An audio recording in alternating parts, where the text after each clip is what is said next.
صحیفه تاجیکان در آینه تاریخ از روی اثر پیشوای ملت محترم امام علی رحمان تهیه می گردد.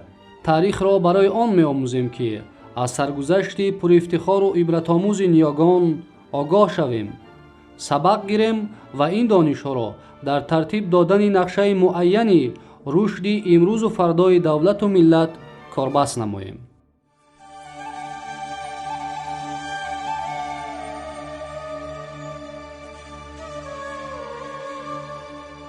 ادامه صحیفه تاجیکان در آینه تاریخ. باب 4: سلسله تورانیان و احیای دولتداری و تمدن آریایی.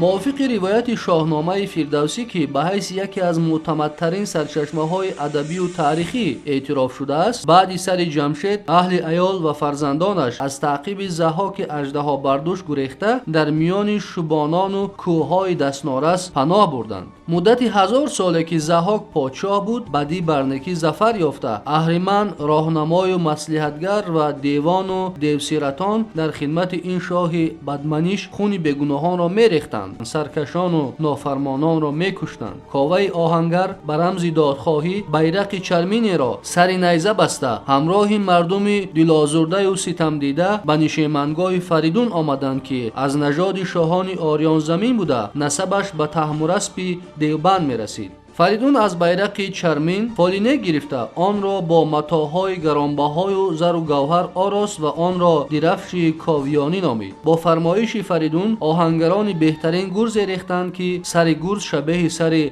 برزگاو بود. فریدون به لشکر دادخواه سروری نموده راه پایتخت ضحاک گنگ دیژدوخت را پیش گرفت. او با ضرب گرز گاوسر پاسبانان قصر را هلاک ساخته دروازه ها را کشاد و جادوگران و نردیوان را هلاک ساخت. فریدون گنگ دیژدوخت را فتح نموده طلسمی را که ضحاک بر قصرش ساخته بود در هم شکست. از حرم ضحاک خواهران جمشید شهرناز و ارنواز را آزاد نموده با فر خسروانه بر تخت عاج نشست و آن دو نازنین را به پهلویش جای داد. ضحاک اژدها بردوش که فرار نموده در یکی از شهرهای نیمروز پناه برده بود، از نگهبان کاخ و خزینه‌دارش کندرو آگاه شد که بانوهای حرمش شهرناز و ارنواز از فریدون نوازش و مهربانی زیاد می‌بینند. او از غایت رشک و حسد با سپاه گران و نردیوان جنگاورش دزدانه راه پیموده به پایتخت سابقش نزدیک آمد. دیدبانان فریدون بانگ خطر زدند و ساکنان شهر به مدد لشکر رسیدند. به سر سپاه دشمن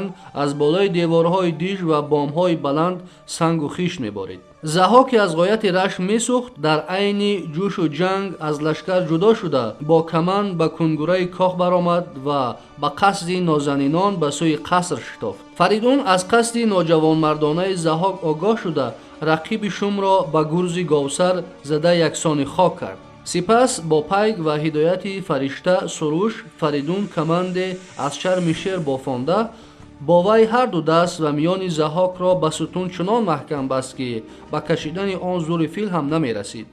جنگ به مظفریت سپاه فریدون و شورشگران کاوه انجامید. از لشکر ضحاک کمتر کسی جان به سلامت برد. ضحاک دست پا بسته را به پشت شتر افکنده به سوی کوهسار شیرخان راندند.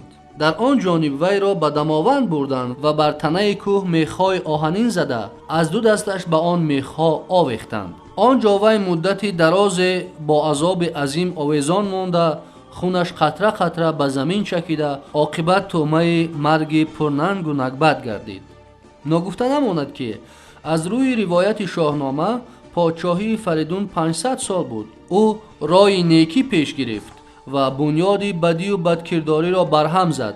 فریدون صاحب 3 پسر شد که 2 پسر کلانی از شهرناز و پسر خرده از ارنواز به دنیا آمدند. پدر پسران را نام ننهاد تا آن دمی که به وایه برسند و مناسب شجاعتشان نام را صاحب شوند. کوتاه قصه پسران به کمال رسیدند و فریدون به آزمودن پسران کمر بست. او با مدد علم جادو به صورت اژدها در آمده به سوی پسر کلانی حمله ور شد. پسر کلانی از هیبت اژدها هراسیده گریختن را تدبیر مناسب شمرد. اژدها به پسر میانه را آورد. پسر میانه با تیزی و تندی کمان را زه کرد و آماده نبرد گشت. ҳамин лаҳза писари хурдӣ ба назди бародарон расида ба сари аждаҳо бонг зад: сари роҳи шерон магир, зеро зӯрат аз зӯри паланге беш нест. мо ҳар се писарони шоҳ Фаридун гурдони шерафканем. аз сари роҳамон бероҳа шав, вагарна гурзи гарони мо ба сарат фуруд хоҳад омад. саҳифаи тоҷикон дар оинаи таърих идома дорад.